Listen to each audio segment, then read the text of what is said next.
चीन ते अमरीका नहीं चाहते कि ईरान के कोल एटमी हथियार होण। ईरान को किसी सूरत जौहरी हथियार हासिल नहीं करन दिते जाणगे। चाहने अपने हरबस खुली रहे। अमरीकी सदर डोनाल्ड ट्रंप की चीनी सदर शी जिनपिंग नाल मुलाकात के मौके उत्ते गलबात। आखिया असीं बहुत सारे मसाइल हल कर लिते ने जो दूजे लोग नहीं कर पाए। चीन दे नाल शानदार तजारती मुआहदे कीते ने। दोवां वड्डियां ताकतां आलमी इस्तेहकाम दे मुश्तरका किरदार अदा कर सकदियां ने। इस तो पहला अमरीकी टीवी नूं इंटरव्यू दे च आखिया कि चीन ने अपने हरमस खोलण दे विच मदद की पेशकश की। चीनी सदर ने ईरान नूं फौजी साजो समान ना देने का वादा भी किया है। ट्रंप का चीनी हम मनसब के नाल योंग नहानगाई गार्डन का दौरा के अमरीकी सदर दौरा चीन मुकम्मल करके वतन वापस लौट गए। आला चीनी हुकाम ने सदर ट्रंप नूं रुखसत किया।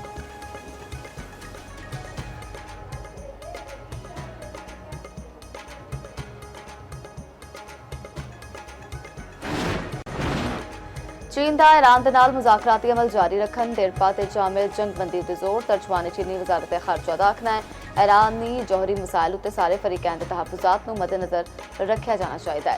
ईरान तो मुतल्लिक मुज़ाकरात ते सफारती अमल जारी रहना जरूरी है। मुज़ाकरात का दरवाज़ा खोल चुके हैं, इन्हें दोबारा बंद नहीं होना चाहिए। अपने हरमस नूं जल्द अज जल्द दोबारा खोल देना जाना चाहिए। तर्जमान ने आख्या है कि ईरान बहरान का फौरी हल ईरान अमरीका ते खत्ते मुल्कां दे मफाद विच है। चीन ते अमरीका के दरमियान कई नवे इतफाक तय पाए ने।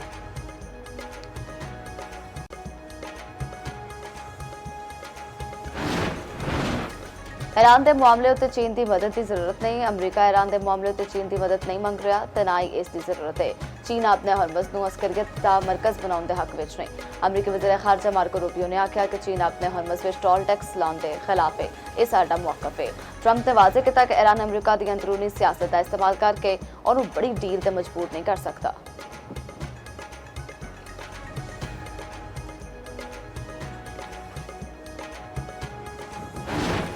क्वीन अनमोल पिंकी ते तहलका खेज इंकशाफात। तहकीकाती रिपोर्ट के मुताबिक अनमोल पिंकी ने आख्या है कि राना नासिर ते राना अकरम साबिका शोहर ने दोवां पुलिस अफसर सन के मॉडलिंग ते अदाकारी के शौक के 2006 के लाहौर शिफ्ट हुई सी। साबिका शोहर राना नासिर नाल मुलाकात भी फिल्म डायरैक्टर के दफ्तर के हुई सी। राना नासिर ने मैनू अपने मनशियात फरोश गैंग का हिस्सा बनाया। ग्रुप मैंबर बोबी के कहने उत्ते राना नासिर के कोलों तलाक ली। अलहदगी के बाद मनशियात फरोशी का अपना काम शुरू किया। 2024 के CIA लाहौर के हत्थों गिरफ्तार हुई। राना नासिर का नैटवर्क रावलपिंडी लाहौर से कराची तक फैलिया हुआ है। इसने मैनू कराची का इंचार्ज बनाया। राना नासिर नाल अलहदगी के बाद मनशियात की सप्लाई लई खतून नूं मुलाजम रखा। मेरी मुलाजमा लाहौर तो कराची लई एक ट्रिप का 50,000 रुपये वसूल करती सी। लाहौर की अनम उर्फ अना भी खालिस कोकेन सप्लाई कर दिया। मैं मेटामॉइन मैथ से लाइडविकिन ते एपी सिट्स नामी कैमिकल्स खास कोकेन विच मिलाउंदी सी। कराची ते लई 7 राइडर्स ते मुश्तमिल नैटवर्क बनाया जांदा सी। पैसिਆਂ ਦੇ लेन देन लई स्मिथ नामी शख्स के नाम उत्ते बैंक अकाउंट खोलिया।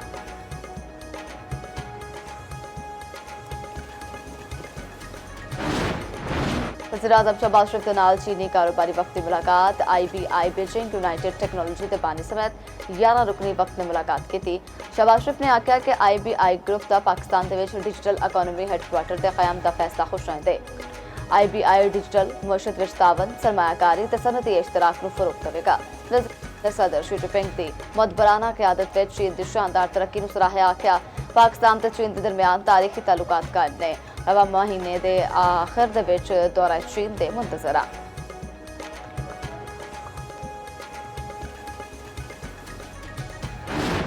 प्रोडक्टर के अलावा सारे सारिफिन के लिए बिजली ते गैस दी कीमतां वधन की हुकूमत ने IMF ने यकीन दहानी करा दी।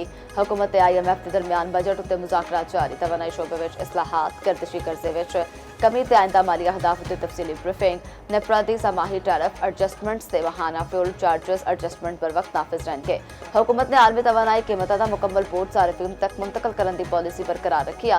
पेट्रोल बिजली ते गैस टैरिफ विच बकायदा रुतबदल के जरिए लागत की मुकम्मल वसूली।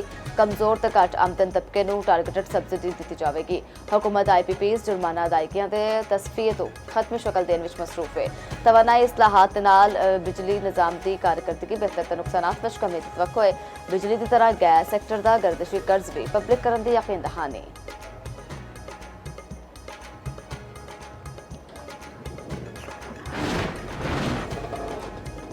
मुल्क में मुआशी बहरान का सामना है। महंगाई के बंब सुटे जा रहे हैं। अब पाकिस्तान के अवाम मुश्किल दे विच ने।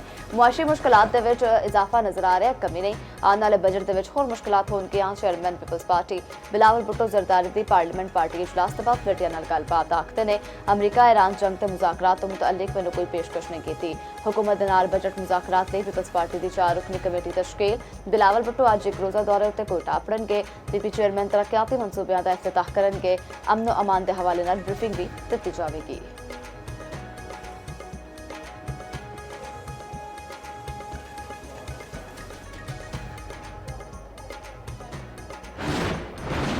वज़ीर दाखिला मोहसिन नकवी नाल नायब अमरीकी वज़ीर ख़ारजा पॉल कपूर की मुलाकात। पाक अमरीका ताल्लुकात मशरिक़ वस्ता दी ताज़ा तरीन सूरत हाल उत्ते गलबात। सिक्योरिटी इंसदाद दहशतगर्दी ते इंसदाद मनशियात दे शोबियां दे विच इश्तराक कार वधाउण ते तबादला ख्याल। मोहसिन नकवी ने आख्या कि सदर ट्रंप के दौरे दे विच पाक अमरीका ताल्लुकात होर मजबूत हो रहे हैं।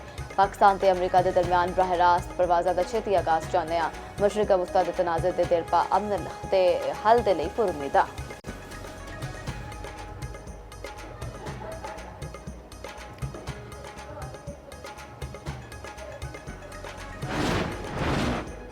वफाकी वज़ीर कानून आज़म नज़ीर तारड़ दे नाल अज़रबैजान दे वफ्दी मुलाकात। बाहमी दिलचस्पी ते अमूर ते गलबात। आज़म नज़ीर तारड़ ने आख्या अज़रबैजान दे वफ्द पाकिस्तान विच खुश आमदीद आखने आ। सरबराह वफ्द ने पाकिस्तान विच बेहतरीन मेहमान नवाजी उत्ते शुक्रिया अदा कीता ते आख्या कि पाकिस्तान दे विच होने वाली मुलाकातां कामयाब रहियां।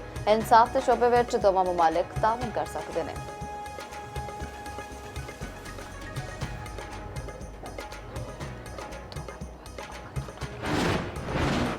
पेट्रोल दी वधिया कीमतां के खिलाफ जमात इस्लामी अज इस्लामाबाद विच एहतजाज करेगी। आपारा चौक विच मुजाहरे दी तैयारियां।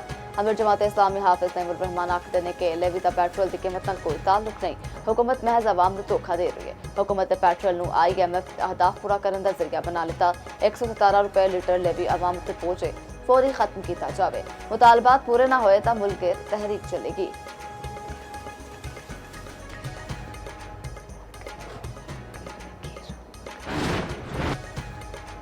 लाहौर समेत पंजाब के मुख्तलिफ शहरों के बारिश मौसम खुशगवार हो गया। गुजरावाला सराय मुगल मनावा फुलनगर में तेज़ हवावां नाल मूसलाधार बारिश। सराय मुगल में सोलर प्लेटां ते दरख्त भी डिग पे। मुल्तान में 111 किलोमीटर फी घंटे की रफ्तार नाल हवावां। बिजली की तरसील का निज़ाम दरहम बरहम। शोरकोट ते गिरदनवाद में भी तूफानी हवावां। मुतअद्दिद दरख्त डिग गए।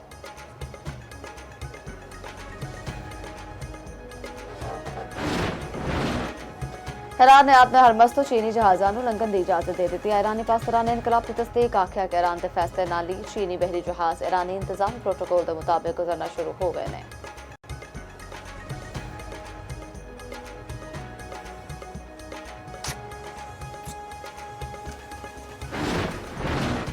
सऊदी अरब की खलीजी मुल्कों के ईरान के दरमियान अदम जारियत मुआहदे की तजवीज़।